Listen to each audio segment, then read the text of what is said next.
game win rate. So that's the leaderboard as it stands right now. But we're going to dive into a deck list here. First up, let's take a look at, just to refresh your memory, Pleasing Sky 4's Skycrag Sling list. Well, I'm going to bring this up real briefly just so everyone can be reminded of this, because I think it's important to understand what people are working with from last week. This was the big winner last week, and we have multiple people on this today bringing the winner. That's not surprising. You win on Friday, you bring that deck to the tournament. Give us the real quick 2-minute overview of this one, Ilya, for those of you who didn't Okay. see it on Friday. Okay, so this is something I was screwing around with at the beginning of the month, and it turned out to be better than a goofy choice because it's well positioned into the meta. You have decks like Giral and Kira that are playing a lot of stuff that dies to Torch, Hailstorm, the usual Skycrag interaction if you've ever played against Spellcrag. So early game, identical. But once you get to the mid game, this thing wants to drop its namesake card, Sling of the Chi, that turns all your fatties into some variant of Heart of the Vault or better. So as soon as they enter, come into play, they blow something up, and at the end of your turn, they draw a card. And if Sling of the Chi sticks and the fatties start coming down, the game is over not too long after that.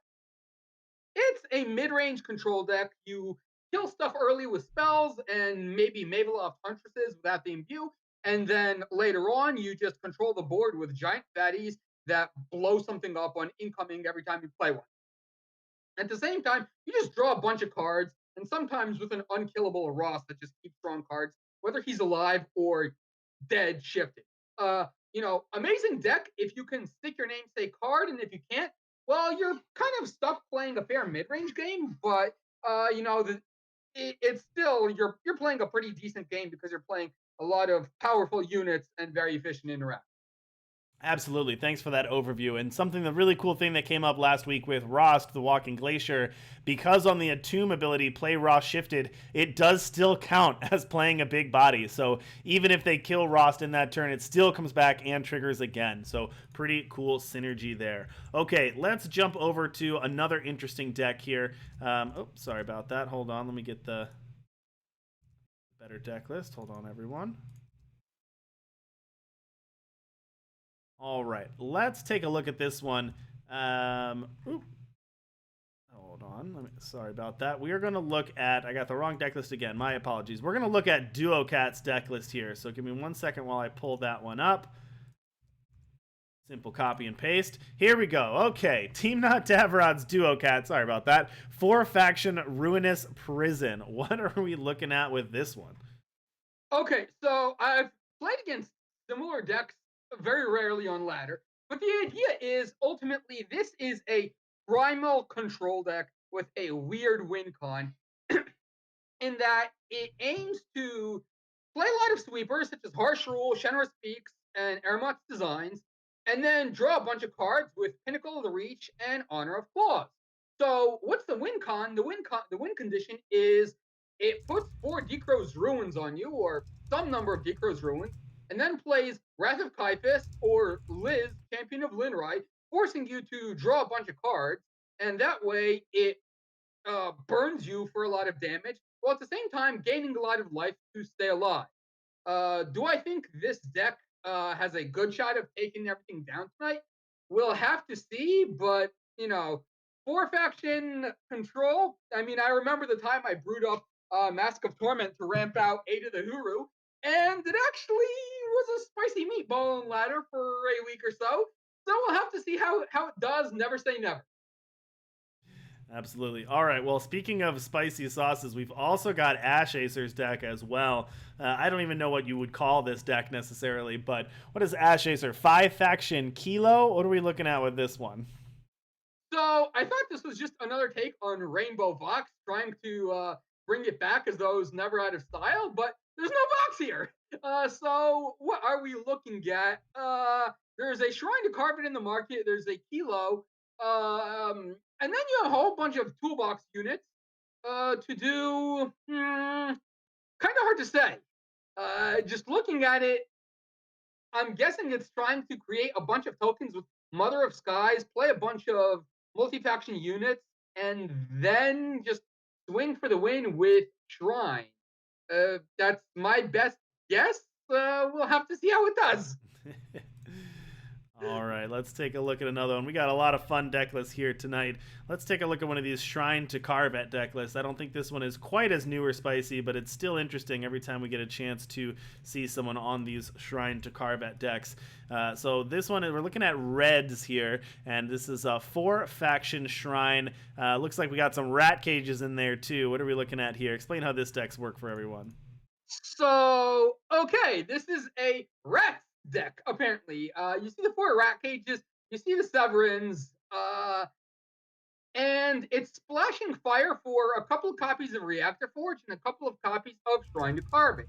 Ultimately, it looks like, you know, a conventional rats deck, except for a fire splash.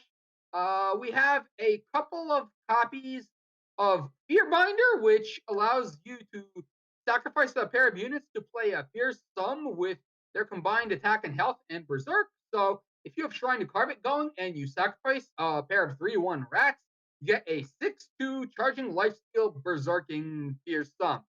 Uh, Aside from that, market Ancient Excavator, which is a bit unconventional, but then Bizarre Stampede, Elvish Swindler, Jotun Hurler, and Arc of Soul, all pretty well known rats market cards. So rats, Crack the Earth, Display of Knowledge, Severin kind of deck. Uh, just a little spicier than the usual. All right, sounds good. Okay, Ilya, I just sent you another one. We're gonna fly through some deck lists here, so let's go ahead and take a look at this one as well. This is Gozu's Feln discard deck. So I wanted to bring this one up because we saw a little bit of this. I think this one's a little bit different, but we saw a little bit of this in the Invitational, something that was brought that made two copies in the top 4, which I think surprised a lot of people, especially you, Ilya. But what's with these Feln discard decks, and what is this deck trying to do, and how does this deck work? Okay, so Feln Discard, otherwise known as Feln Mill, is just trying to get the opponent to discard a bunch of cards from the top of their deck into their void, and then cast Savage Incursion to deal 3 damage, draw 3 cards, and play 3 6/4 Flying Overwhelm Sapphire Dragon. And beyond that, it has the usual shenanigans, some Tome of Horrors, a set of Strange Brokers, a set of exploits, obviously the obligatory Felrock the Outcast with Honor of Claws.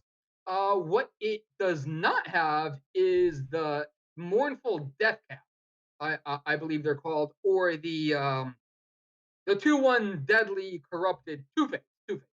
So it's hedging a bit in that it's playing a bit to the board with cards like Mavloth Huntress, with Ikaria First Reaper, and at the same time, it's also trying to mill its opponent with Tome of Horrors, with Strange Broker, and with making them discard expensive cards with Felrock the Outcast. And in the market, we have a replication cell, so I'm guessing the point of that is to replicate Felrock or replicate Ikaria. So a spicy take on Feln Mill, but ultimately I see the playset of Savage Incursion, and Mm-hmm. ultimately Dex. It's a Savage Incursion Mill deck. Uh, and that's what we're looking.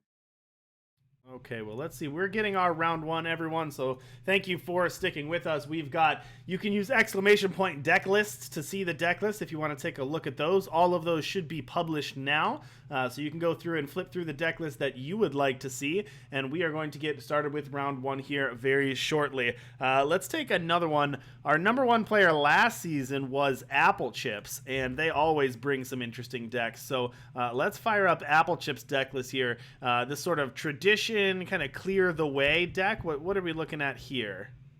Okay, so this, unlike the other decks we've seen, is not actually a 4-faction deck. It is a 3-faction TJP tradition, call it what you will, deck that's looking to ultimately turbo out, clear the way, which plays 2 9-cost 3/6 Roadmakers, and it is a 9-cost card, but you amplify it by sacrificing a relic to make it cost 3 less. So we're looking at a bunch of cheap relics even free ones like Azurite Frixis. So we play a couple of relics the first two turns of the game, and then we play ideally turn three, clear the way, and reweave uh, one of those Sentinels into a Kairos Grand Champion. Anyone that's ever played against Kalir Combo knows exactly what Kairos does. At the same time, there's also the ability to fair exchange one of those Sentinels for wow, some really spicy haymakers out of the market, including Mola and Nikova, Snow Crush Animus, Hammerhand, and Krill Merciless Pillager. So Krill is going to kill all attachments. So I'm guessing that's the Slingate. Hammerhand deals 5 damage to 2 enemies, so just most likely wipes the board. Mola and Nikova deals 4 to every enemy, so another taken a board wipe, and Snow Crush Animus is also basically a board wipe.